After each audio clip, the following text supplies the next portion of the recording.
భరోసాలో ప్రతి ఎకరాకు 6,000 చొప్పున సంవత్సరానికి 12,000 ఇవ్వాల రైతు భరోసా మీ ఖాతాలలో పడితేనే కాంగ్రెస్ పార్టీకి ఓటేయండి. ఇవాళ మీకు ఉచితంగా 24 గంటల కరెంట్ ఇస్తేనే కాంగ్రెస్ పార్టీకి ఓటేయండి. ఇవాళ శ్రీరామ్ సాగర్ అయినా నిజాం సాగర్ అయినా ఈ ప్రాంతంలో నీటి ప్రాజెక్టులను కట్టి ప్రజలకు అందుబాటులో తీసుకొచ్చి నీళ్లు తీసుకొచ్చి రైతులను ఆదుకున్నది కాంగ్రెస్ పార్టీ అయితేనే గుత్పా అలీసాగర్ లాంటి ప్రాజెక్టులను కాంగ్రెస్ పార్టీ ముందుకు తెచ్చింది. కాబట్టి ఇవాళ నిజామాబాదులో పసిడి పంటలు పండుతున్నాయి. ఇవాళ మీ గిట్టుబాటు ధరల విషయంలో అదే కాదు, ఈ ప్రాంతంలో వడ్లు అత్యధికంగా పండిస్తారు. ఇవాళ మీరు ఆలోచన చేయండి, గుండెల మీద చేయి పెట్టుకొని ఆలోచన చేయండి. 500 రూపాయలు సన్న ఓట్లు పండించిన రైతులకు బోనస్ ఇచ్చుంటేనే కాంగ్రెస్ పార్టీకి ఓటేయండి, లేకపోతే నాకు ఓటేయకండి. మీరు ఆ ఓటు ఎవరికైనా వేసుకోండి. ఇలా సన్న ఓట్లు పండించిన రైతులకు 500 రూపాయల బోనస్ ఇచ్చింది మేము కాదా? మీరు ఒక్కసారి ఆలోచన చేయండి మిత్రులారా. ఇవాళ ఒక్కొక్కటిగా సమస్యల్ని పరిష్కరించుకుంటూ ఆర్థిక ఇబ్బందులను అధిగమించుకుంటూ ఈరోజు ముందుకు నడిపిస్తున్నది ప్రభుత్వం. ఆదాయం పడిపోయింది, అప్పులు పెరిగిపోయినాయి. 69,000 కోట్ల రూపాయలతో 2014లో చంద్రశేఖరరావు గారికి రాష్ట్రాన్ని అప్పచెప్తే 2024 తిరిగి మళ్ళీ కాంగ్రెస్కి అప్పచెప్పేటప్పటికి 7,11,000 కోట్ల రూపాయల అప్పులు చేసిండు చంద్రశేఖరరావు.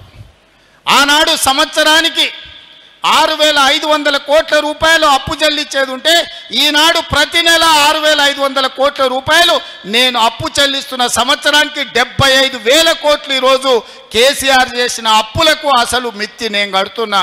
ఈ సంవత్సరం మొత్తం 75,000 కోట్ల రూపాయలు కట్టిన. ఈయన తెచ్చిన అప్పులకు అసలు మిత్తి కట్టడానికి నేను కొత్త అప్పులు చేయాల్సి వచ్చింది.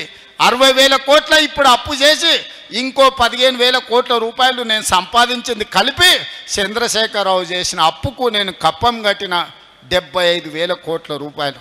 ₹1 తక్కువన్నా మీరు లెక్కలు అడగండి, అన్ని వివరాలు నేను ఇస్తా.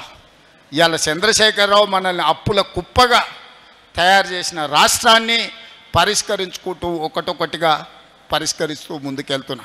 ఆనాడు ఈరోజు ప్రభుత్వ ఉద్యోగస్తులను నేను అడుగుతున్నా, మీ గుండెల మీద చేయి పెట్టుకొని మీరు ఆలోచన చేయండి. చంద్రశేఖరరావు ఉన్నన్ని రోజులు మీ జీతాలు ఎన్నడూ వచ్చినాయో మీరు లెక్క చూసుకోండి. మీ బ్యాంకులో ఖాతా తెచ్చుకొని చూసుకోండి. ఎన్నడూ మీ జీతం వస్తుందో మీకు తెలియని పరిస్థితి.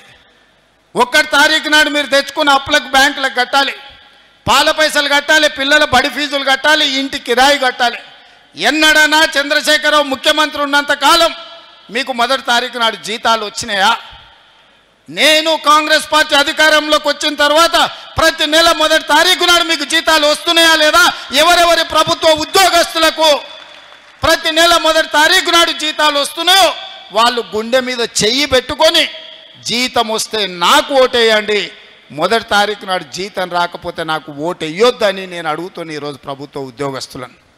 ఇవాళ రిటైర్డ్ ఉద్యోగస్తులు 35 ఏళ్ళు ప్రభుత్వానికి సేవలు అందించి తమ జీవితాన్ని సర్వాన్ని ఈ రాష్ట్రానికి అందించిన ప్రభుత్వ ఉద్యోగులు రిటైర్ అయితే రిటైర్మెంట్ బెనిఫిట్స్ ఇవ్వడానికి ఈరోజు ప్రభుత్వం దగ్గర పైసలు లేని పరిస్థితి.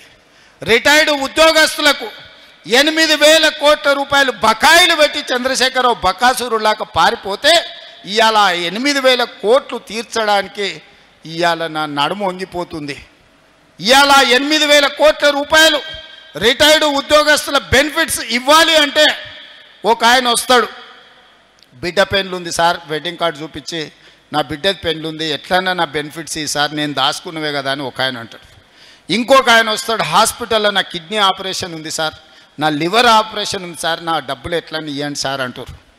ఇది మా సొమ్ము కాదు, అది వాస్తవంగా వాళ్ళు దాచుకున్న సొమ్ము. వాళ్ళు సొంతం కష్టపడి 35 ఏళ్ళు ప్రభుత్వం దగ్గర దాచిపెట్టుకున్న సొమ్ము మొత్తం ఖతం బట్టి ఖజానా ఖాళీ చేసి ఫామ్ హౌస్లో పోయి ఆయన బోర్ల బొక్కల వండుకుంటే ఈ రిటైర్డ్ ఉద్యోగుల బెనిఫిట్స్ ఇవ్వడానికి నెలకు 300-400 కోట్లు ఇవ్వాలంటే నేను గగనమైన పరిస్థితి.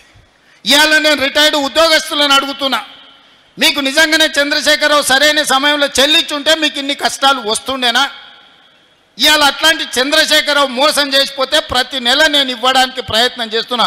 రాబోయే సంవత్సరంలో అవసరమైతే నెలకు 1000 కోట్ల దాకా మీ బకాయిలు చెల్లించి మీ సమస్యల్ని పరిష్కరించే బాధ్యత నాది. మీరు నమ్మితే నాకు ఓటేయండి, మీరు నమ్మకపోతే మీరు ఇంకెవరికైనా ఓటేయండి.